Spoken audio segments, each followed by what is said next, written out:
لارې موږ سره مل دی آفتاب شیرپاو صاحب ستړي مه شئ په خیر راغلی ډېره زیاته مننه چې موږ سره مل یاست په خپرونه کې اول ستاسو غبرګون د حقاني شبکې د مهمو غړو او قماندانانو په اړه څه دی دا به ستاسو په نظر څومره د افغان سولې د مذاکراتو سره مرسته وکړی شي صاحب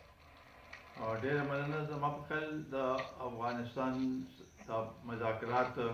ډېر اهم دي پکار دا دی چې دا واپس شروع شي ځکه چې بغیر د دې نه بل څه حل نشته دا هلته په افغانستان کې د امن راوستو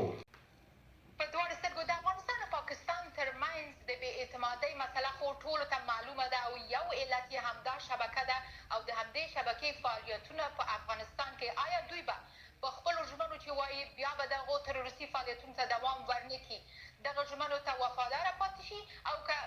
بیرته به دوی د طالبانو په لیکو کې بیا هم بریدونو ته دوام ورکړي زما په خیال د افغانستان او پاکستان په خپل منځ کې چې دا بد اعتمادي ده دا ختمول ډېر ضروري دی په دې باندې موږ بار بار همدا بیان ورکوو چې او کوشش کوو چې د دواړو ملکونو خو دا کم اختلافات دي یا بدګماني پیدا کېږي چې دا لرې شي حالیه هغه د یو څو ورځو کې چې دا کوم د افغانستان کونسلیټ په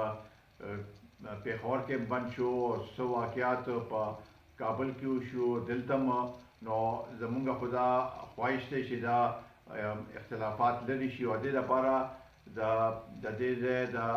ایسای مشر چې دی هغه هم افغانستان ته وستلو هم د دې خبرو اترو لپاره چې زمونږ چې څو پورې د پاکستان او د افغانستان په منځ کې بد اعتمادي ختم شوي نی نو دا سلسله مخ پر وړاندې نشي روانېدی زما په خیال دا چې کوم اوس هلته افغانستان کې څه صورتحال جوړ دی او خصوصا په دې باندې زما په خیال ډېر اهم دی چې د الیکشن د انتخاباتو نتیجه مخامخ راشي ځکه چې هلته هم بې یقینه یو صورتحال راغلی اوس بیا هغه لیټ شو په دې وجه دلته او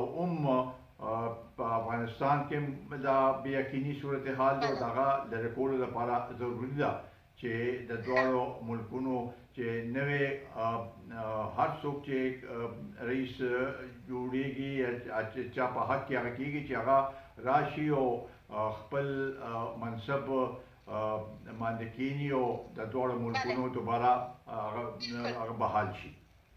بلکل ستاسو هغه مضمون موږ هم ولوست چې تاسو د پاکستان د حکومت نه غوښتنه کړې وه چې د افغانستان سره د خپلې اړیکې بیرته سمې کړي زما پوښتنه پاتې شوه افغان حکومت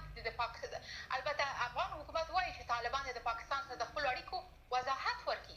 ستاسو په باور صاحب د پاکستان حاکمیت د طالبانو سره څه ډول اړیکې پالي زما په خیال د دواړو ملکونو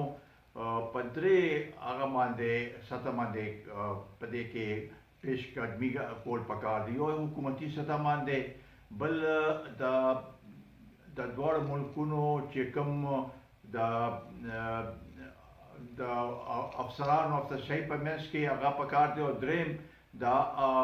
ولسي په سطح باندې د اسټابلیشمنټ په سطح باندې او د ولسي په سطح باندې نو په دې هغې کې چې دا مونږ